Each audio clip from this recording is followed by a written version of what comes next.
मुझे महाराज के लिए जरूर दुख हुआ।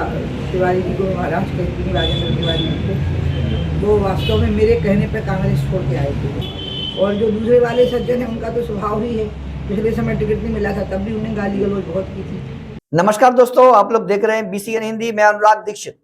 तो सुना आपने प्रदेश की पूर्व मुख्यमंत्री उमा भारती को। उमा जी का कहना साफ है कि पार्टी के कार्यकर्ताओं को निष्ठावान होना चाहिए। प्रदेश के पूर्व मुख्यमंत्री एवं भाजपा की राष्ट्रीय नेता सुश्री उमा भारती ने शुक्रवार 27 अक्टूबर को एक बड़ा बयान दिया है। उमा भारती ने कहा है कि चुनाव में प्रचार के लिए मैंने मुख्यमंत्री शिवराज सिंह चौहान को पावर ऑफ अटर्नी दे दी है। वे जहां चाहें चुनावी प्रचार में मेरा उपयोग कर सकते हैं। 2024 में लोकसभा चुनाव लड़ने के सवाल पर कहा कि इस बारे में राष्ट्रीय अध्यक्ष JP नड्डा से पूछा जाए। भाजपा नेत्री पूर्व मुख्यमंत्री उमा भारती ने पत्रकारों के सवाल पर कहा कि रूठों को मनाना मेरा काम नहीं है। पार्टी छोड़ने वालों को इसका खामियाजा भुगतना पड़ेगा। उमा जी ने यह भी कहा कि पार्टी के लिए निष्ठावान होना बहुत आवश्यक है। बिल्कुल इसलिए नहीं आए हैं, हम किसी को मनाने वाले नहीं हैं। हम सिर्फ पब्लिक को मनाते हैं, पब्लिक को भगवान मानते हैं। जो लोग विरोध कर रहे हैं ये हमेशा से उनकी होती रही। बस मुझे महाराज के लिए जरूर दुख हुआ। तिवारी जी को महाराज कहती हूँ, राजेंद्र तिवारी जी को। वो वास्तव में मेरे कहने पर कांग्रेस छोड़ के आए थे। और पठा का जो मंदिर था जिसकी मूर्तियाँ चोरी हो गई थी, बड़ी मुश्किल से वापस मिल पाई थी उनको। उन मूर्तियों की स्थापना के लिए मैंने उनको कहा कि आप करिए, तो उन्होंने वो कार्य भी किया और बहुत अच्छे ढंग से उसको किया। लेकिन महाराज को पता नहीं क्या सूझा, उनका लड़का भी युवा मोर्चे का प्रदेश का इतना बड़ा महामंत्री था युवा मोर्चे का।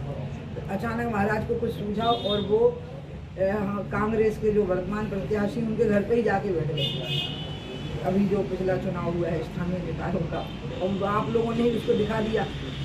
अब उसके बाद में जो पार्टी के प्रति बिल्कुल ही निष्ठा ना रखता हो तो फिर पार्टी तो उसका साथ नहीं दे सकती। तो महाराज को तो आत्मचिंतन करना चाहिए।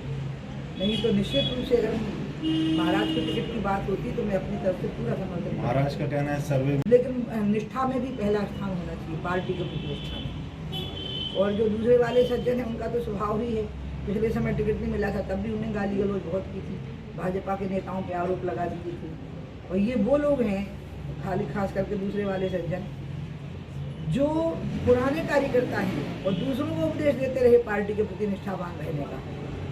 तो इसलिए मैं तो जो भी ऐसे समय पर पार्टी छोड़ते हैं ना, मैं इसको ये मानती हूँ कि ये लोग इस योग्य ही नहीं थे कि ये राजनीति करते, खास करके BJP की राजनीति करते।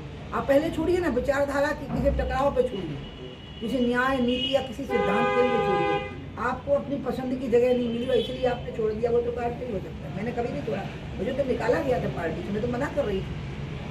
सभी जगह दीदी ऐसे विरोध देखा जा रहा है। प्रतीकपुर में जो पुराने कार्यकर्ता हैं वो शांत बैठे हैं, निवाड़ी में आपके पार्टी के लोग कांग्रेस में चले गए हैं। जो कार्यकर्ता शांत होकर के बैठे हैं वो तो बाद में काम करने लग जाते हैं। जब उनके मन में उठता है ना कि अब सब लोग निकल पड़े हैं तो फिर वो भी निकल पड़ते हैं। बाकी जो छोड़ के आना जाना करते हैं उनका मूल्य घट जाता है। आगामी लोकसभा चुनाव में 2024 में आप लोकसभा चुनाव फिर से ही नहीं, मुझे शिवराज जी ने मध्य प्रदेश से लड़ने के लिए कहा था। इस बात को भी 2 साल हो गए, दीदी अब की बार तो मध्य प्रदेश से लड़िए। मैंने कहा था नहीं, अब की बार पार्टी से मैं निवेदन करने वाली हूँ किसी दूसरे राज्य से लड़ाई। मैंने इसके अलावा फिर तय किया है, संपादकों के आपके सबको सूचना दी थी, भैया अब अच्छा नहीं लगता मेरे द्वारा अपने बारे में बोलना, अब पार्टी से पूछिए, मेरे से जगत प्रकाश नड्डा जी से पूछिए। अब आप सवाल, मेरे बोलने का टर्न पूरा हो गया 2 साल के।